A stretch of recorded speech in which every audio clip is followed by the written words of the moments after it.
Hi guys, Brizzel here. Welcome back to my channel. Today, I will be answering your guys' questions. Sobrang tagal na ako hindi naka-film ng Ask Grace video. And I have here the questions. Okay, so first question is from AT. Do you have any plans to hold a meet and greet for your loyal Cebu subscribers? Even if dili bongga, just wanna see you. I'm one of your first early subscribers, viewers. Dili makagotch if dili ko mo-watch sa imong videos, and I was really hoping nga magkakita ka nimo. No pressure, but I hope you'll consider that. You guys, sobrang thank you. Pero yung meet and greet, parang hindi ko kaya siyang gawin kung ako lang mag-isa. I will definitely need help. I'm not like expecting, oh my gosh, ang daming taong darating. Like, nothing like that. Pero hindi ko pa kasi ito nagawa before. Hindi ko alam kung paano siya gawin. Hindi ako marunong mag-organize. Gusto ko din naman kayong ma-meet. Especially yung mga taga Cebu, gusto ko kayong i-meet. Pero hindi ko alam kung paano. Next question is from Ira A. What are your plans pagka-uwi mo ng Pilipinas? Pag-uwi ko ng Pilipinas, I will be doing the same thing. Video. Merong nag-comment sa isang video ko. I'm pretty sure walang Ask Grace doon kasi hindi ko siya nakita sa hashtag Ask Grace. Pero sabi niya kung attend ba ako ng mga events kapag dating ko ng Pilipinas. No, kasi wala ako sa Manila. Sa Cebu ako nakatira. And yung mga events usually ng mga YouTubers is nasa Manila. So, hindi ako makaka-attend ng mga ganun. So, yeah, sa bahay lang ako as usual. Kapag nasa Pilipinas ako, nasa bahay lang naman talaga ako lagi. I will continue filming videos. Sobrang dami kong videos na gustong i-film. Like yung mga locally available na mga makeup. Like yung mga murang makeup, yung mga ganun, i-review ko sila. From Angelica Hopio, may plan ba si Dan na bumalik sa Philippines? Thank you and God bless. God bless din. Si Dan, babalik siya ng Pilipinas for sure, pero not this year. Hindi ko pa alam kung kailan siya pupunta ng Pilipinas, pero for sure, babalik siya kasi, you know, of course, babalik siya. From Arbina Bernabe, paano nyo po na pagsasabay-sabay ang YouTube and ang pag-manage nyo ng time with Kuya Dan? Hindi siya ganun kadali these days, especially that I'm filming a lot of videos and editing a lot of videos. Pero si Dan kasi naiintindihan niya na gusto ko tong gawin and mahal na mahal ko tong YouTube ko. Pero as much as possible, kapag nandito na si Dan sa bahay, like nakafocus na yung attention ko sa kanya. Though again, lately, like edit lang ako ng edit kahit nasa bahay na siya. Noon kasi, kapag nasa bahay na siya, wala na. Hindi na ako nag-i-edit, hindi na ako nag-film. I always make sure naman na inaalagaan ko muna siya bago ko alagaan yung YouTube ko. You know what I mean? Siya pa rin naman yung priority ko. Like, you know, dinner muna bago mag-edit. Like, you know what I mean? From Donadel Orendain, I enjoy your videos and you're so entertaining. Wishing you all the best. Thank you. You and Mr. Bear. Thank you. Did you ever get jealous? How did you deal with it? No, never. Hindi naman kasi ako binibigyan ni Dan ng dahilan para magselos. Like, sa aming dalawa ngayon, like, wala talaga yung selos. Never talaga siya naging issue sa aming dalawa.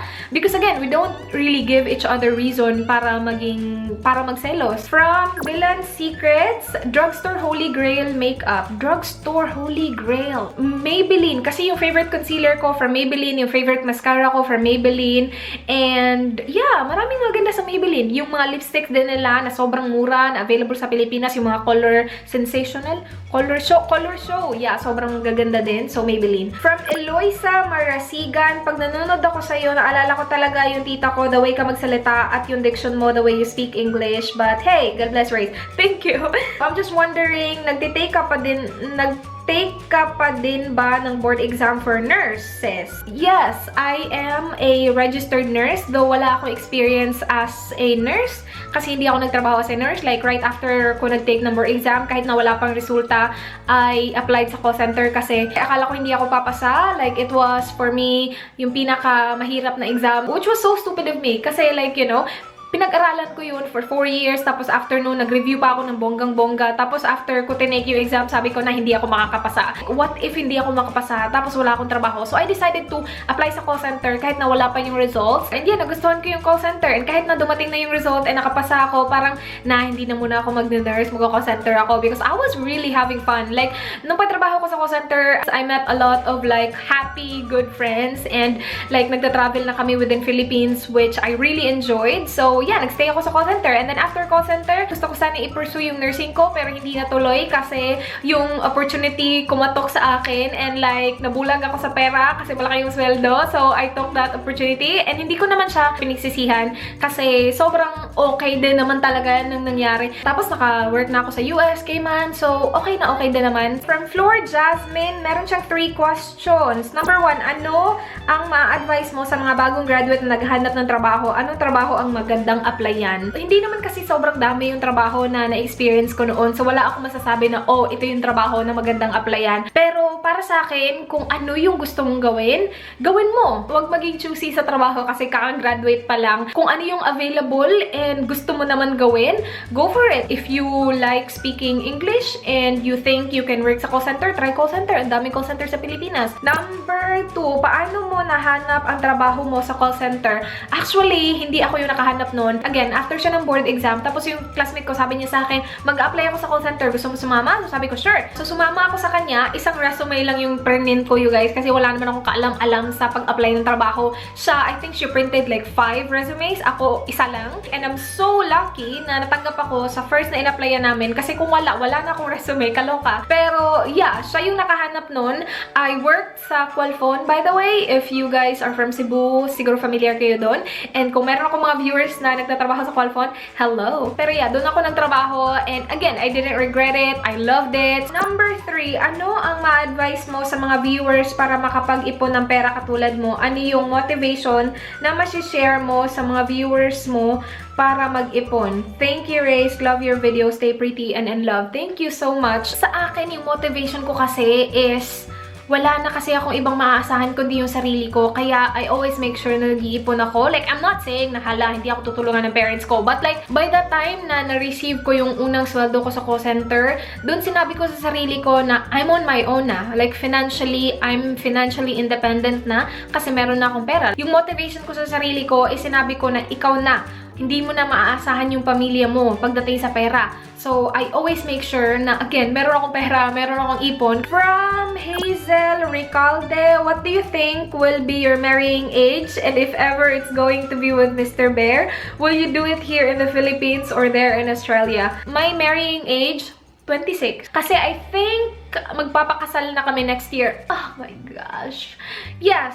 So, 26 ako next year. Magde-26 na ako end of October. Pero para sa akin, wala naman talagang edad na like, oh, dapat magpakasal ka na sa edad na to. Depende lang talaga sa'yo yan kung kailan ka ready. Like, I was 21 and sabi ko, ready na ako magpakasal. Wala akong boyfriend pero ready na ako magpakasal. You know what I mean? Will you do it here in the Philippines or dito sa Australia? Pasensya na, pero hindi ko muna siya i-share. Pero gusto ko sa Pilipinas.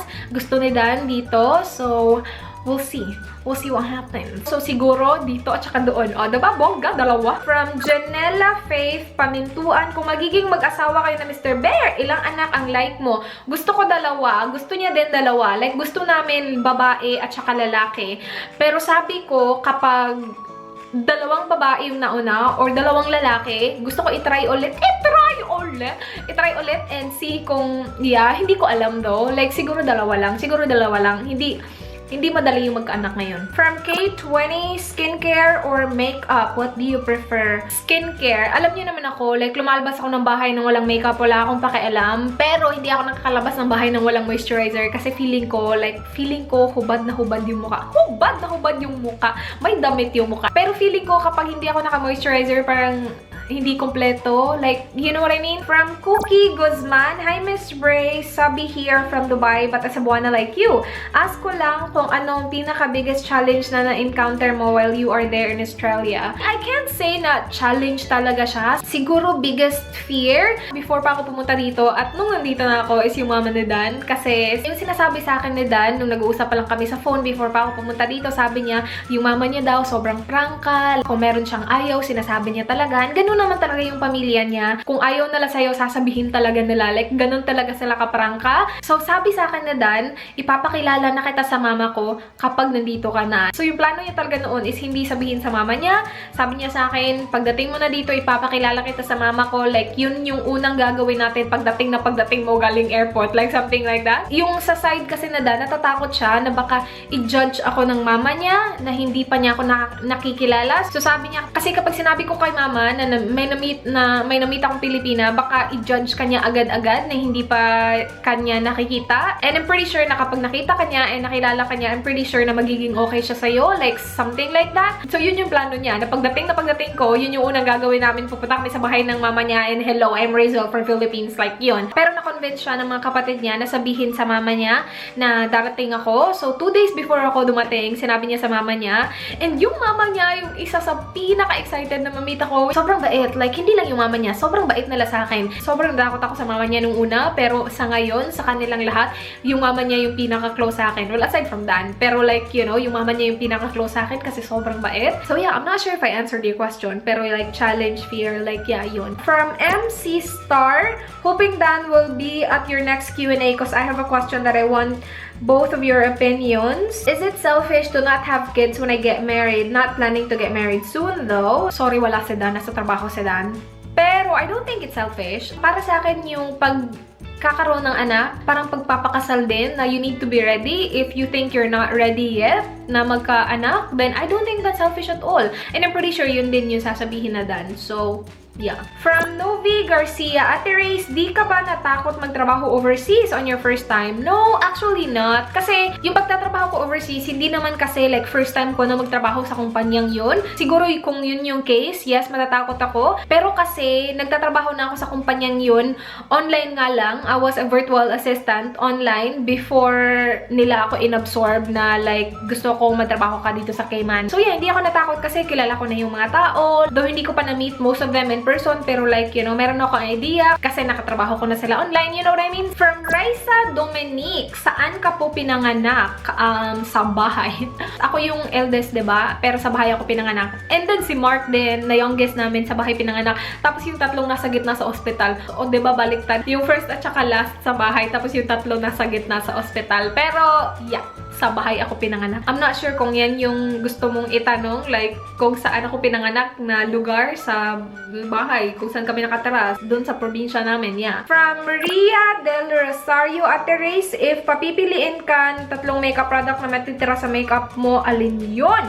My goodness! Eyebrow product, under eye concealer, and then lipstick. From Sabi Cantalejo, ano po bang ginagawa nyo para maging stay fit? You guys, wala akong ginagawa. Alam nyo naman na hindi ako nag-exercise. You guys know that because I vlog daily. Hindi din ako ganun ka-healthy kumain kasi yung favorite na pagkain ko, chips at saka fries. Siguro maswerte lang ako kasi nasa dugo na namin na like payat talaga yung pamilya namin. Pero wala akong ginagawa something special. Laki kaya ng tiyan ko. From Yvonne Flores, what would you say to your 18-year-old self, Char? Broken-hearted ako nung 18 ako eh. Nasa college ako noon.